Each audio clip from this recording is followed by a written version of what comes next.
Rising, beautiful soul family. I'm Coach Susie, and welcome to the Beyond Abuse podcast, a show about the power and benefits of self love and hope to overcome self doubt, depression, anxiety, and panic attacks resulting from the trauma and abuse of our past. I love sharing my story, but I love showcasing other badass men and women who learn to turn their pain into purpose, and they're using that gift to help other men and women transform their mindset from victim to victor. Today, I have the pleasure and honor of showcasing Leslie Gaudet, who is an executive contributor with Brains Magazine and a mindset and emotional awareness coach for women. Through her journey of self love and self acceptance, Leslie went on to become a certified life coach and attained further certifications in group coaching and emotional intelligence. She helps her clients to achieve self awareness around their emotional triggers through shifting their mindset so that they can make better decisions when they respond, which allows them to bring more balance, peace, and harmony into their life. She works closely with her clients, starting with mindset, because that is the foundational piece of self love and self acceptance. Leslie believes when you change your brain the way that you think, you will transform your life. So, with all that being said, thank you so very much, Leslie, for being here. I love that. Change your brain. Tell us more about that. Introduce yourself. Tell us more about that. Hi, everyone. Thank you so much. That's such a lovely introduction. Yeah, really, mindset is so important. I think a lot of people think they really kind of downplay it, but it's what you believe.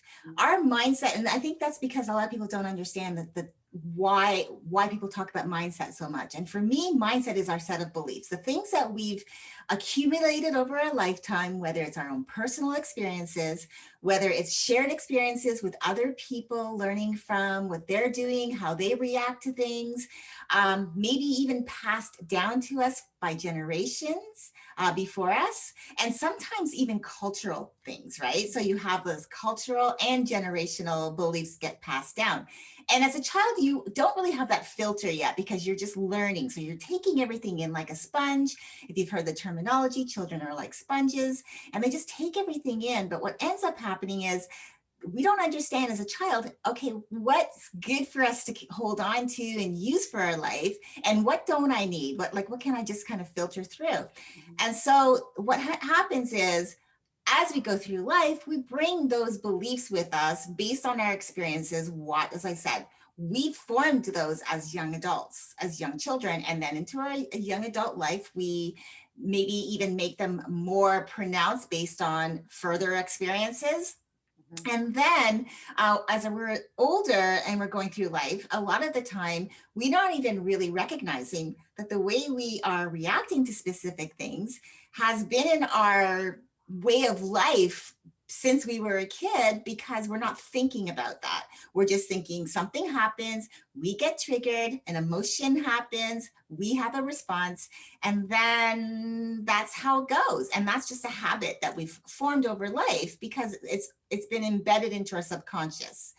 And so that belief system is what I like to say is something that influences your thoughts and your emotions. So I have a thing that I've called it the space between moment, meaning an event happens and the emotion.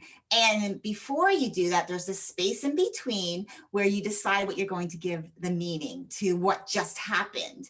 And then the intensity of the emotion. And that's what is going to typically show up each time that intense emotion gets triggered. And it doesn't even have to be the same type of event. It just has to be the emotion being triggered. So that thoughts and emotions that are influenced by what we believe already, and then we're reinforcing it as we get older, that in turn dictates how we show up in our world in the things that we say and do. And if you're not really self-aware of it, because maybe your typical way of responding to something that sets you off, say from 0 to 100 in a second, and you respond a specific way, and you don't really feel good about it afterwards because now you've had time to think about it. And oh, somebody crossed in front of you that really didn't deserve maybe to have that outburst. But in that moment, when you are in that frame of mind, you're not thinking with your logic center, which is your prefrontal cortex right here. You're thinking with your amygdala back here, which is your emotional center, right? And that is what will make you respond. And so over time, then you're thinking, oh boy, I didn't really want to respond that way. And I know I feel badly about it. Now I got to go back and fix it. I like to say that if you have enough of those moments in your life where you're having to go back and fix it, you're not present in your life, what you're doing today. And there's no possibility of you really even looking forward to what's next because you're always going back to fix those blow ups. And so that's why I feel like, that's why I always say that mindset is really important. It also is important as it relates to self-love, because you did bring that up.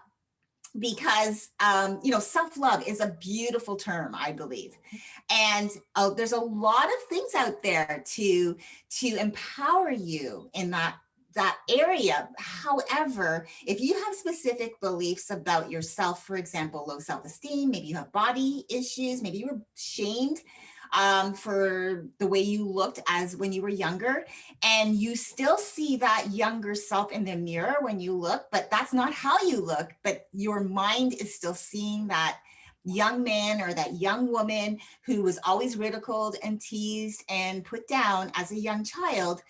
And then you fast forward to now and you have those beliefs about that you're not good enough, you're not worthy, you're not deserving, you look horrible. You always say that about yourself.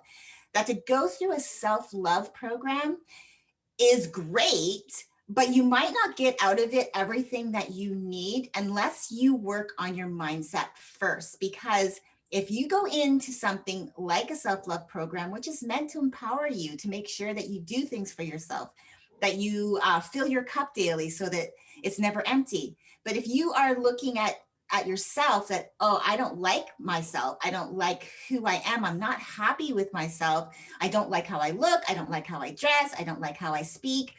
And so you have all these negative feelings about yourself. To go into a self-love program, if you haven't dealt with that, going through that program isn't really going to transform you the way you want, because once you get through it, and I don't know if you can resonate this, but if you've ever taken a program before and maybe you weren't completely ready at a specific stage that program was meant for, and you got through it, at some point you're dependent, or codependent, should I say, on your instructor or on that program. And once it's done, then you feel a sense of emptiness because your mindset has not been thoroughly switched from the negative to a more empowering one. And so that's why when I work with people, it starts with mindset. It's a very hard thing to do because you have to face yourself. You have to be able to say, okay, I've been looking at myself saying you're not good enough and you're not worthy and you're not deserving and you're ugly and you're fat and you're this and you're that. And it's all of these negative things. But you're afraid to look at that face. You're afraid to look at that and be honest and acknowledge that you're saying those things, because then you have to do something about it. Yeah.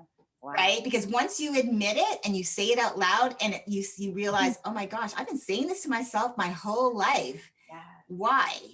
And if I want to change, I have to change the narrative. Yes.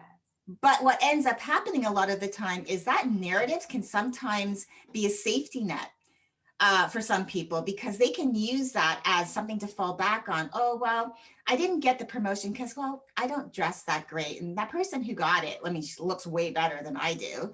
Their hair looks better. They're a certain size. They have more education than I do. So you start comparing yourself and putting yourself down. So it's really important. That's why, for me, mindset is key to everything.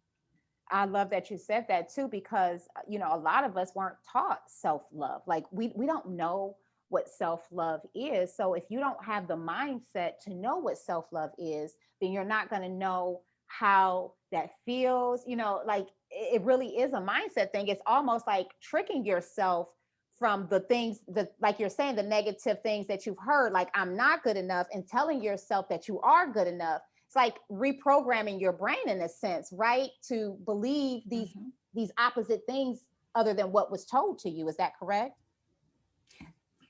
Excuse me, absolutely. And so like I work with a coach and I believe in coaching. Yeah. And I believe as a coach that I always want to be the best version of myself so that I can serve my clients at the highest level. And one of the things that my coach and I have talked a lot about is our brain and how our brain likes to keep us safe, meaning when we fall back on those limiting beliefs, oh, well, it didn't work out. And then you start saying, well, it didn't work out because, and you fill in the blank, whatever, it's because I'm not worthy. And, I didn't deserve it anyways. And so you're able to fall back on that. And that's just your brain saying, you know what? It's okay, because, you're right. And I'm here to protect you. So instead of you actually doing the things that you need to do to change your mindset, don't worry about it. Let's just stay over here because this is the safe place, which is called the safe zone. Right. And that's through emotional intelligence. So you're in the safe zone, meaning all of this stuff happens with you. And you know that you have like this mindset, your belief, and if something happens, you're going to respond a certain way, but the cycle, it's going to be the cycle where I'm going to have an emotional explosion.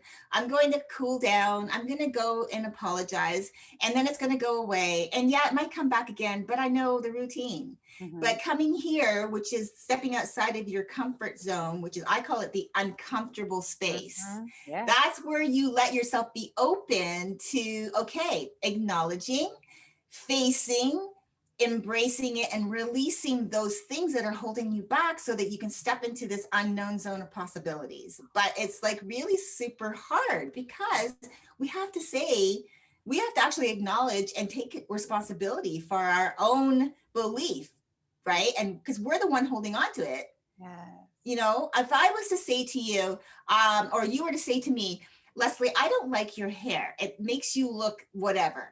I could either hold on to that and then that becomes my belief. And then everywhere I go, I'm always looking in the mirror and say, do I look okay? And then I start telling myself, no, I don't.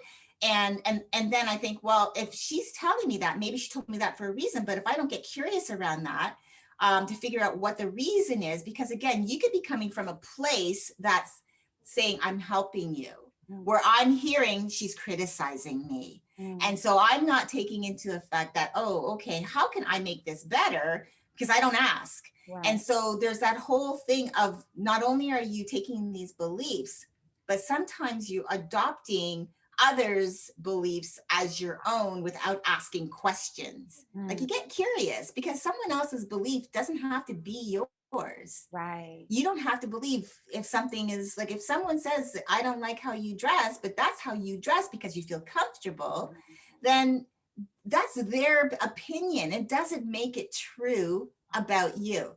We all have an opinion. And I think it's just because we live in such a world where everybody's out in the social media and they're starting to compare themselves to each other. And then they start feeling less than someone else that they know, maybe a friend they haven't seen for 10 years. And they say, wow, look at that person. And then they go and they say, oh, look at me. I don't look as good as that person. I would hate for them to see me in person. And so then you start going down those rabbit holes. So yeah, there's a lot.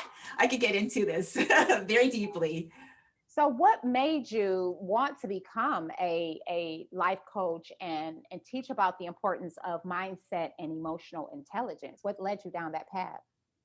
Yeah, so that's a really good question because I had been working in the corporate world as a paralegal and a legal assistant for a very large chunk of my life.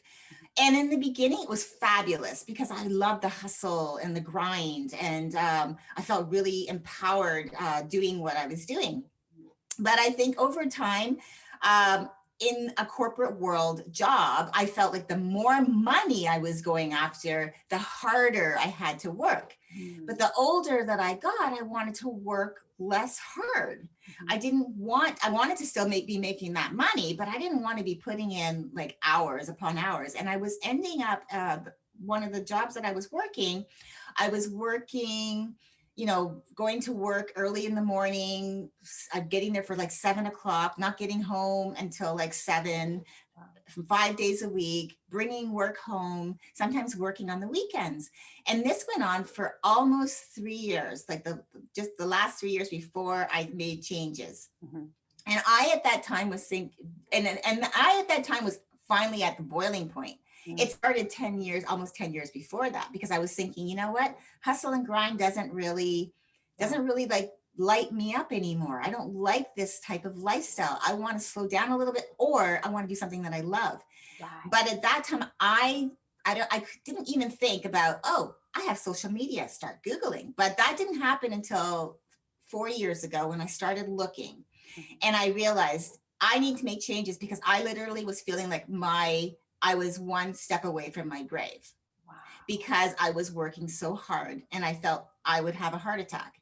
And Wow. I realized then that if I didn't make those changes, Mhm.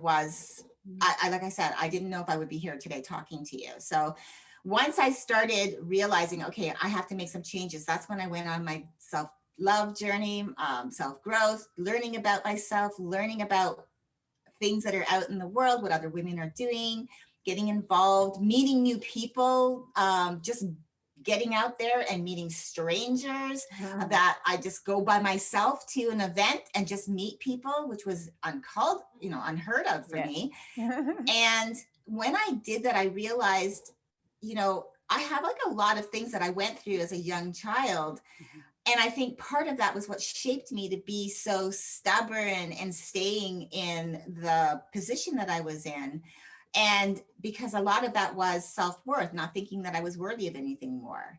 And so when I realized that I needed to make change and started down this path, and then eventually started to become a coach and getting certified, and really like leaning into it and working with people, I realized I want to be able to help that woman who maybe just have been like me or is like me right now. That was that woman from from 5 years ago, Mhm.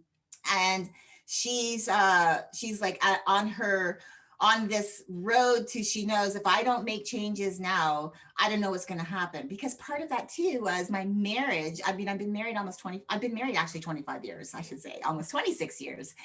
And I realized that my marriage was suffering too. Mm. And so I want to be able to help that woman who is, if she's in that world where she's feeling like less than, she's blame shifting the world for her circumstances, maybe her significant other, they don't get along, or they're not having this open communication because she's feeling he doesn't get her or understand her or respect her, and it has nothing to do with anything else but what she's internalizing. And Mm. help her to realize that there is another path, Mm. but it means stopping, and like I said, stepping into that uncomfortable space and looking at yourself and acknowledging that you're not, that you're part of your problem, but you're part of what's happening because you're in your own way. Mm. And you could make change if you decided, like today, and said, okay, I'm ready. I don't know what that looks like, but Mhm. I'm ready to at least take one step and start looking. Mhm. And so I always say, like, one small, tiny step every day and just keep moving. It doesn't have to be anything huge, but Right. I needed to make those changes. And I knew that if I could do that, I could help other people do that. And I started, as I said, looking for ways to do that and help women to be able to have a better life, especially one that's fulfilled, embracing their own happiness, embracing that me time, quality time for themselves is not selfish, that it actually is selfish that they don't. Because if when you're not at your optimum, meaning you're at your peak level of your cup is full, Yeah. you don't feel like playing with your children, you don't feel like maybe having that date night with your spouse or significant other. You don't feel like going out with friends. You feel like sitting in front of your television and vegging out like I was doing. Mm. And so that's why I wanted to be able to help and say, there is a better way. Mhm. And I've traveled this path and I can help you travel it too. Wow, that's amazing. So, for those women out there who are inquiring, like, and I know that every person is different, but what does a fulfilled life look like for you? Like, what does the fulfilled life look like for you? Well, from personal experience, okay, for me, I work from home. And when I say I work from home, my home does not mean that it's set any place. I don't have an actual address. Uh-huh. Right now, my husband and I are commuting back and forth between Mexico. So we were in Puerto Morelos, Mexico from November until May. So from November last year until May of this year. And that was our first, we decided that that's what we wanted to do. We had decided it before COVID, but then COVID changed the destination, Mexico destination. So we ended up in Canada first back in May of 2020, Wow. here in this province, Moncton, New Brunswick. And we were here for 4 months, and then we traveled down to the U.S. because I'm American citizen born, but I was also raised in Canada, and my husband is Canadian. And we decided, okay, we're going to go to Mexico from Florida. So we were there for 6 months. It was fabulous, Wow. and realized that I'm going to live my home is wherever I am. I don't have to have an actual address that belongs solely to me. So right now I'm in a small Airbnb, but it's a cute little place. It's not mine, and it's okay. I don't want to have the hassle of, and then maybe someday, maybe.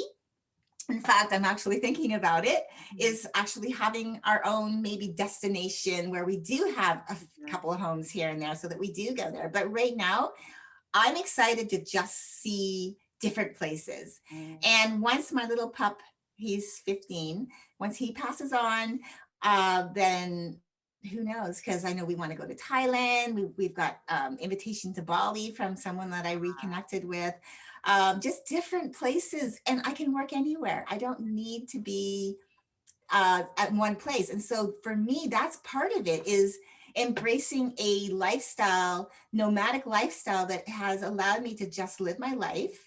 I've never actually been the girl that said, I'm going to work a full career and then retire and then live my life. I've always been the girl. When we got married, we just moved from place to place and just lived our lives. But now we're doing it where there's not like one set place. Right. And then, of course, the other part is having those non-negotiable, I should say, time, spaces and time, places or things, spots in time, or, you schedule it out, scheduled time where it's yours. Yeah. So every single day I start with mindset, like I do. It's just, for me, set myself up for success, right? Yeah. So you have those pockets of time throughout your day, because time's so valuable. It's actually the most precious commodity that we have.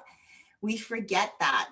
I listened to Dr. Joe Vitale training yesterday, and he was saying that time, when you lose time, you can make more. If you lose your money, you can make more money, right? Mm-hmm. But if you lose your time, you've wasted a part of your life.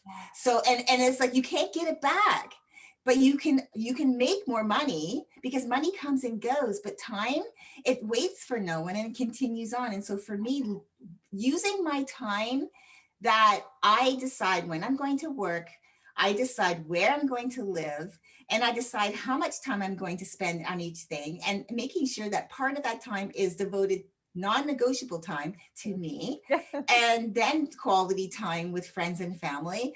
This has been such an empowering, especially the last year and a half has been so amazing, just because we decided to do this and we've been doing it. Yeah.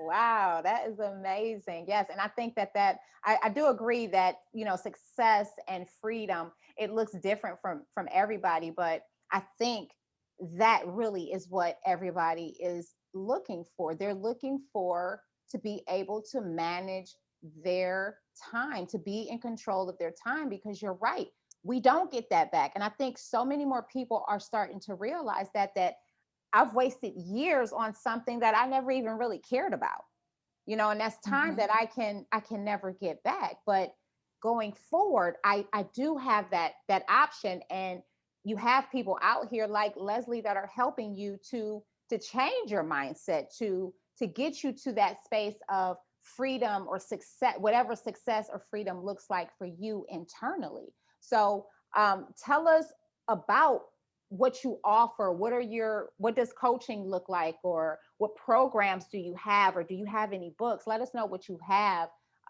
for the people who are interested in learning how to change their mindset. Yeah, great question. And that's right. Thank you for allowing me to share that. So for me, so I have a program that I had. It's my very first program. I'm actually working with somebody in that now, and it's around breaking the cycle, because we have, again, it starts with mindset, and we always have something that's holding us back from moving forward. And for everyone, it's different. And even if I had two people in the same room that had the same specific thing, it's all about perspective. Mhm. And so how this person feels about it is it's going to be different than this person. But it's really helping them go back. It's honing in on what's holding you back. But you have to understand, in order to understand what's holding you back, you have to know where it started, when, the circumstances, the how, the why, the when, the where, Mhm. learning about yourself, how you grew up, your interactions with your family. If you grew up in a family where you had other siblings, if you had a one parent home, if you were going between parents' homes, if you ask, if you have siblings, for example, and you asked your brother and sister about your experiences of growing up, you'll find that they're vastly different. You don't have the same experience, even if you live in the same house. And so it's just learning about that, and then learning about how whatever that is that's been holding them back, whatever the fear is around this limiting belief, because again, fear will attach itself to your limiting belief, because then you'll start thinking like, well, maybe if people ridiculed you as you were a child growing up, maybe based on how you dressed or how you looked at the time, you might still be carrying that with you. And even though you might look fabulous today, you're not going to see that person, because you're always going to be that little girl or that little boy that's looking back at how you were treated until you figure out how to move through it. And so I always say you can't go under it, you can't go over it, and you can't go around it. You must go through it. And so that's why with it, we talk about naming it, whatever it is, and then you face it. And that's where you face why. And then we have the embracing piece and the releasing. Part of it, I worked with a woman, the very first woman that I worked with through this program, and she had a lot of fears. Part of them were she didn't want to leave her home. She didn't like being in her home at night because she felt people were looking at her. She didn't like driving around. She didn't like meeting new people. She didn't like being in rooms full of strangers. And what was really great about after moving through this whole program with her, and part of it was hard, Mhm. because I'm not going to lie, when you have to face it and Absolutely. actually have to acknowledge it's going to be hard. Yes. However, when you move through it, and believe me, I've never taken anyone through something that I haven't done myself. So just so you know, I've gone through this process myself, and I've done it more than once. Mhm. But because something always comes back to surface. And so when we were able to go through it and then had this whole forgiveness, because I took her through a forgiveness piece of it through the release. Mhm. And when she was able to release it, it was almost like she felt this weight Mhm. lifted, because what ends up happening is our emotions become physical burdens if we carry them with us long enough. Wow. And when she was able to release it, she was going out, she was meeting new people, she was going to events where she knew nobody, she was going to new markets to try different foods, to like buy ingredients so she could try some different foods. She has a significant other now that actually has a life. She started a little mini business of her own, and it was like, oh, so this was this person that was sitting here for so long that she allowed herself to push herself down for so long because she didn't feel she was worthy. And when she went through and realized some of the things that were holding her back, based on how she felt about herself as a young woman, and she was bringing that forward, she realized I can reframe that. You know, you can rewrite your story anytime you like because it's your story. So if you can write, if you, and that's why I think journaling is so powerful. When people say journaling, it really is powerful because you get out what's, I always say, get out what's here on the paper, and you'll not only will you find all the things that aren't serving you, but you'll find all of your ideas, all of the things that you've been carrying around with you that's been swirling around and you've missed because you're like, oh my gosh, you start writing and then you're thinking, oh yeah, I want to do this, and oh, I want to do that, and then you start like going, oh my gosh, right? It just opens up this whole thing for you. And so when I was able to work with her through that, it was powerful to see this transformation. And so I have that program. Then I also have another program. I call it the 3S Success Formula, and it's for women like myself who have been working through as an entrepreneur, and especially online, and you have all of these things coming at you that are saying, okay, do this, do that, this is the magic pill over here, no, this is the magic formula. And so you're saying yes to everything. So it starts again with mindset. It also talks about self-love, putting yourself first, making sure you fill your cup daily so that you're never empty. And then we start talking about your strategy, like what are you saying yes to? Because again, it comes down to time. Time is valuable. If you do not use your time wisely, your time will use you and you will not be happy.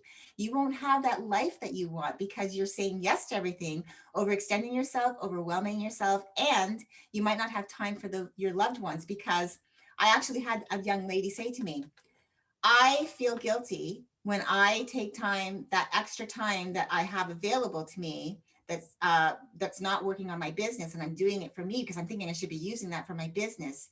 And it's like, no, no, no. You need to like look after you so that you show up everywhere at your optimum, at your peak. And then of course we talk about strategy, like what's your endurance plan? What are you willing to commit to? Are you willing to commit to yourself?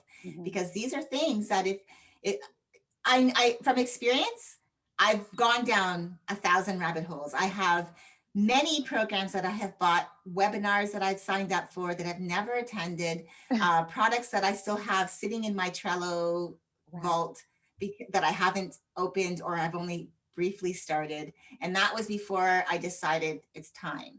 And that was when I decided to work with a coach myself. Like, it was not just the first coach, but this was the first coach really around mindset and my beliefs, and really learning that I don't have to say yes to everything all the time, because that was me thinking I'm going to miss out because I'm not good enough or I'm not worthy enough. And that was a big piece for me. Right. And so that's my other program is that. So I've got the Breakthrough Break Free, which talks about what this limiting belief is, or it could be multiple, but it's this one major limiting belief that has you stuck.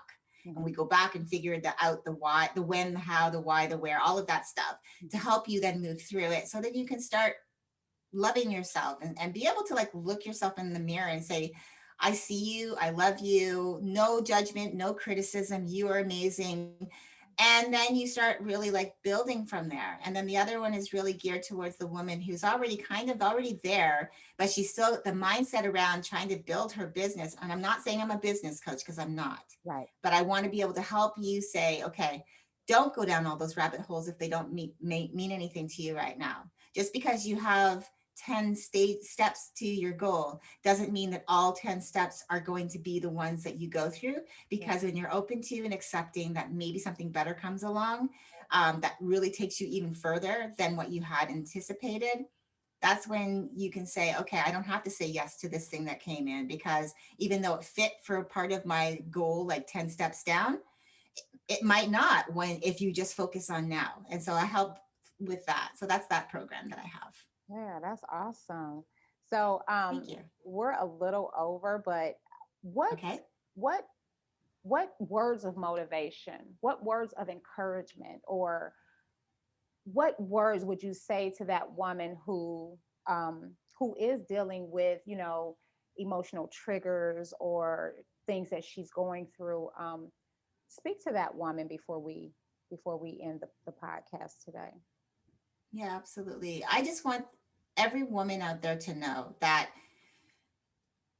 Yes, we're emotional. Okay. Women are emotional. Men are emotional.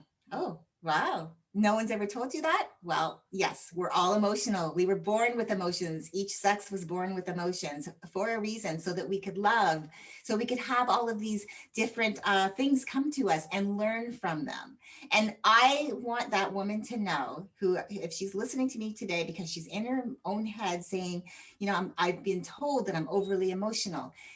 It's okay to have your emotions. It's okay to show your emotions. It's not okay to live in your emotions. Meaning, if you have those emotions happening for you, why don't what you need maybe to take is an emotional timestamp, really, or to take an accounting, like, how am I showing up when something triggers me? I call it the emotional journal. Writing down when something happens, what happened? How did I respond? How did I feel? How did I respond? Getting a self-awareness around those specific triggers will give you an indication of what is the trigger that has always got you going. So even if it's not the same it's not the same event, that emotion is always being triggered, then you can figure out, okay, this is how I usually respond. Now let's stop myself. And that's just the first step. But I want you to understand that you are okay, that to have your emotions. It is okay. I want you to give yourself permission to do that. But I also want you to be able to give yourself permission to live your life and not allow what anyone else has to say about you to be your truth, because that's just their opinion. And everyone is entitled to an opinion, including yourself. But it doesn't mean that the opinion of others is the truth about you. The only one who has any, and I mean this from the bottom of my heart, the only person who has any right to tell you who you are is yourself. So when you go and you look in the mirror and you see that woman, I want you to be able to tell her, you know what, I see you, I've got you. And even though someone over here might be telling you that you're not good enough, they can say whatever they want. The only person who can tell you your truth is you. So if you decide to believe that is your truth, because again, remember I told you about adopting others' opinions as our own, it's up to you to decide. And I know that we all want to have this life where we're happy and not allow others' opinions to frame up to make us feel a certain way, and they will, because we have emotions, right? And the things people say can hurt. But again, like I said, empower your inner hero. Let her be the one to guide you, because she's waiting, because you're powerful and you're amazing. And I just want you to know that. Oh, wow. I love that. I love that so much. Empower her, because she is so powerful. Thank you so very much, Yes, Leslie, for you are joining welcome. me today, for your words of wisdom, um, and helping us to realize the importance of self-love and self-acceptance, because that's really what it's all about. For us to live that happy, thriving life that we desire, is we have to stop taking on the opinions of others and start listening to who she says that I am, right? Yes, yes. Yes, awesome. Thank you so very much for being here with me today. I really appreciate you. You are welcome. I'm so glad to have been a part of this. I just hope that if there was a woman out there who is feeling like less than, that she knows today that the only person who can tell her she's less than is herself. So I want her to empower the inner hero, not and tell that inner critic of hers to go take a seat. Yes, I love that. Thank you, Leslie, for being here. Enjoy the Thank rest of your day, okay? you. You too. Bye bye. Bye bye.